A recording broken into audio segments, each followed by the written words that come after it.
আজ করব চাল কুমড়ার ভাপা। প্রথমে চাল কুমড়োটাকে খোসা ছাড়িয়ে একটু বড় বড় করে কেটে নিব। কেটে নেওয়ার পর একটা নারকেল ফাটিয়ে নারকেলটাকে কুড়ে নিব।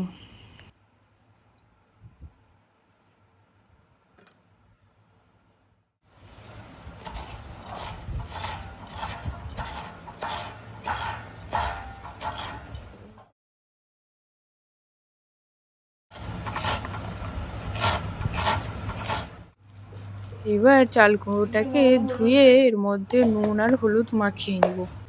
মাখিয়ে নেওয়ার পর কড়াতে অল্প পরিমাণে তেল দিয়ে চাল কুমড়োকে হালকা ভেজে নেব।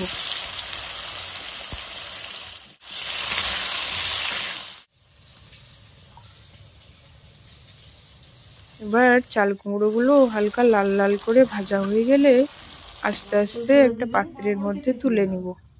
তুলে নেওয়ার পর তার মধ্যে কুড়ে রাখা নারকেল আর কাঁচা লঙ্কা চেরা, টমেটো কুচি আর নুন হলুদ পরিমাণ মতো, পারলে লঙ্কা গুঁড়ো দিতে পারো, দিয়ে আর সর্ষের তেল, রাই বাটা, কালো সর্ষে বাটা একসঙ্গে দিয়ে মাখিয়ে নিব।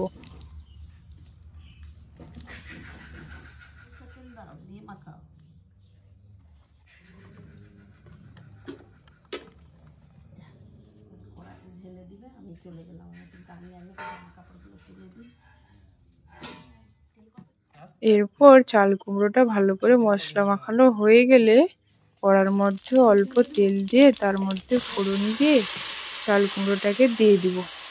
দেওয়ার পর অল্প পরিমাণে জল দিয়ে ঢাকনা দিয়ে দিব। এরপর তৈরি হয়ে যাবে 10 মিনিটের মধ্যে চাল কুমড়োর ভাপা। ভিডিওটি যদি ভালো লাগলে লাইক কমেন্ট শেয়ার সাবস্ক্রাইব করে অবশ্যই পাশে থাকবেন। দেখা হচ্ছে আবার নতুন কোনো ভিডিওয়ে।